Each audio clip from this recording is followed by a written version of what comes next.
Hey guys, welcome back. Thanks for joining me this week. So let's talk about narcissism. We're going to talk about the tit for tat game that someone who is narcissistic will play. There are definitely certain things under the header of this is completely toxic and unhealthy. And if you're watching this, I'm sure you can attest to either being in a situation where you're playing this kind of game with this person or they're trying to play this game with you.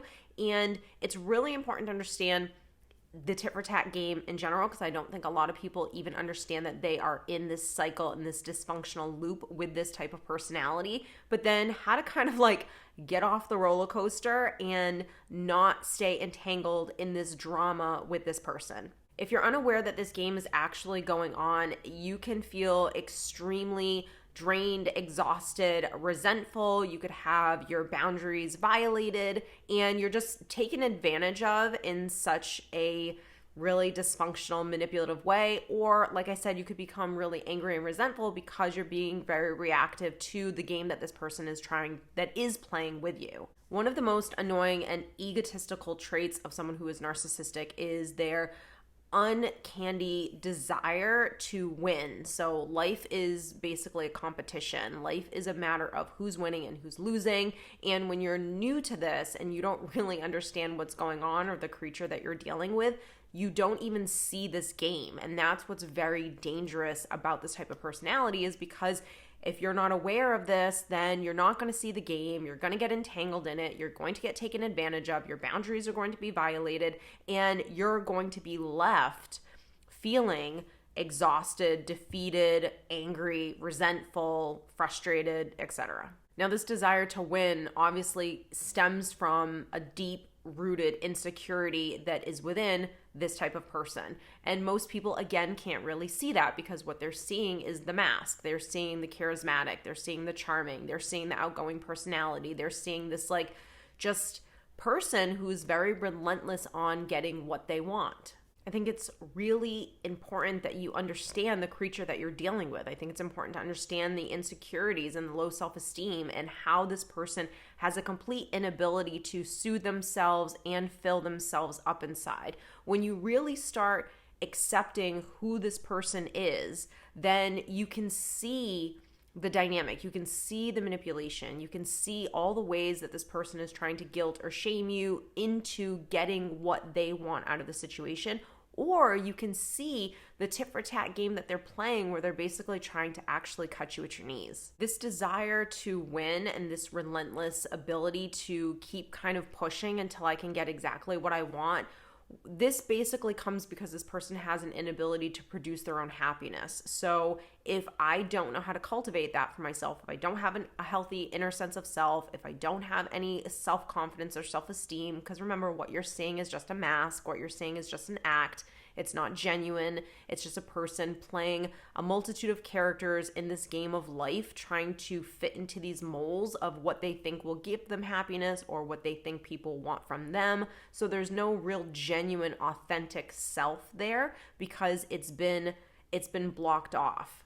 The competitiveness and wanting to be relentless with what it is that they want and desire, it comes from, number one, feeding kind of like that hole, that endless supply of needing things to validate me, to make me feel good, me thinking that this thing is actually going to bring me happiness when it's never going to. It's never going to sustain it. It's just basically a high that this person is getting. But the other reason is that by me being able to manipulate you and play this game and control you through hurting you and you being reactive towards me, then I get a high off of that. I actually get an arousal because it makes me feel as though I'm important. It makes me feel like I actually have a sense of control because I'm able to control you. And so while I see your self-esteem starting to kind of dwindle down, mine actually becomes increased because all of the negative energy that was actually going on inside of me, the low self-esteem, the insecurities, etc.,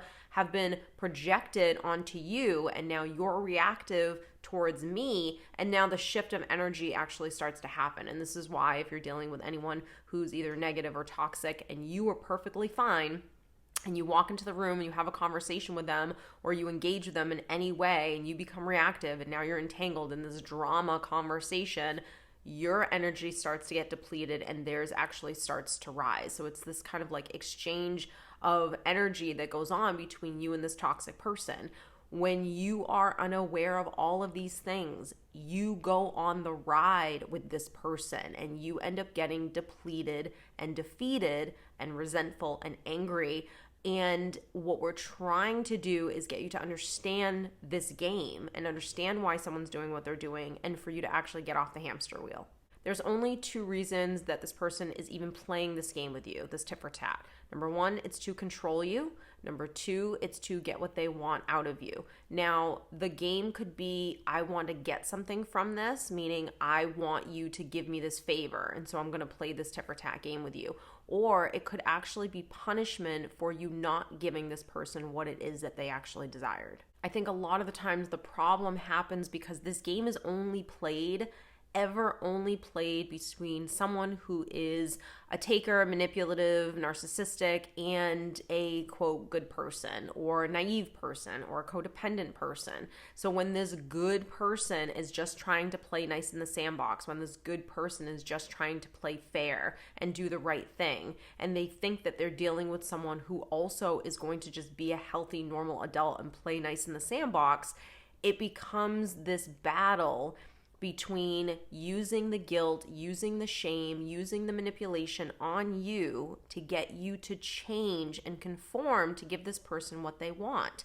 So when that happens, you think that you're playing nice, but what's really happening is you're actually just being taken advantage of. You have to remember you're dealing with a person who has an inability to see all sides of a situation. So this person is never going to do what's best. They're never going to do what's fair. They're only ever going to look out for themselves because you're dealing with an egotistical person. You're dealing with a selfish person. And sometimes that's really hard for people to accept, especially when they're having to deal with or, work together with someone that they've either trusted or loved, or they just think that they're dealing with a normal, healthy person that wants to play fair and do what's right for everyone.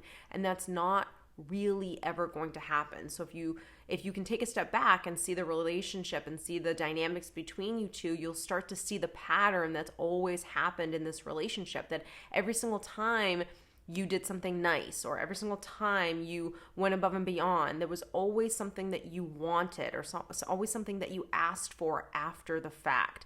And then you realize that nothing that this person ever is doing is genuine. It's always done from a place of kind of preparing for the manipulation to happen or setting the tone for me to be able to then come in and kind of like get what I want out of you. There's always a motive behind why this person's doing what they're doing. And that can become something that almost becomes like a paranoia to you, where you can never really fully trust this person, and then you feel like you're always walking on eggshells. And when you feel like you can maybe let the guard down and play nice in the sandbox, all of a sudden now you start having this person taking advantage a little bit too much and kind of trying to go back to like those old ways of trying to get as much as they possibly can out of you. And then you put up the wall again. And then it's like this never ending game that you end up playing because you're dealing with a person who's just very selfish and unreasonable. And unfortunately, if you have to have a relationship with this person for whatever the reasons are, whether you're co-parenting, whether you own a business together, whatever, then it is a game that you continuously are playing, and it becomes very, very exhausting. And this is why a lot of times people will go no contact, or this is why people will, not want to work with this person or quit a job or whatever that looks like, because it just becomes something that you can never really ever have an even playing field. You're always trying to like strategize, and it's always hard to like actually think this person is being genuine and authentic because there's always a motive behind what they're doing. Another big struggle with the tit for tat game for you is going to be you being able to think like this person. And this is usually where you start to let the guard down, like we were saying. And this is where you start to like give in. And this is where you start to try to feel like you're dealing with a normal, healthy person that's trying to play nice in the sandbox. Because to have that type of mindset, to actually understand this person and play this game is completely exhausting because it's not how you live your life. The tit for tat game is hugely also about revenge. This is also about them being very resentful towards you and them wanting to hurt you and them using or doing things that they know will bother you. That's why it is so incredibly important to really work on not being fazed by what someone is doing. And again, this can be very, very hard to do depending on the situation and the person. I get it, but it is something that you have to work on because this person is not going to change. And if anything, everything will stay exactly the same the more you react exactly how you're reacting now. So the only thing that's going to be able to change is you. And so that's why it's important to be able to not be reactive to this person when they do try to cut you at your knees. If you understand the game that's being played, you can start to play it in a healthy way so you can actually stop this behavior from happening. Because what we're trying to do is get this person to become so exhausted with this is not working. I'm not able to control this person any longer. They're not being reactive. I'm not getting what I want out of this person, that they exhaust themselves so much that they move on. And guess what? Every toxic person will find another emotional punching bag to go after. They just have to, or you just have to kind of like stand really tall in order to kind of withstand all the backlash and everything that you're getting for this to actually change and for this to actually go away. But most people get very frustrated in the process and they fight it and they fight it. And the game continues on for probably way farther than it needs to because of your reactivity, because you are changing and conforming, and this person can see it and they realize that they're actually having control over you, which makes them want to continue to do the same thing over and over again. So I hope you guys have enjoyed this video. I think this is something that you can definitely work on if whether you're having the tit for tat game where you can see the manipulation, and it's very, very important to understand manipulation. I think manipulation and boundaries are probably like the two biggest things that most of us know nothing about. We don't really sometimes understand that we're being manipulated. And so learning how to be able to spot this type of toxic behavior, whether it is used through guilt or shame, the manipulation is hugely important. And I think sometimes we tend to really learn these lessons when we are dealing with really unhealthy and dysfunctional people. So I hope this video has helped you. If it did, please don't forget to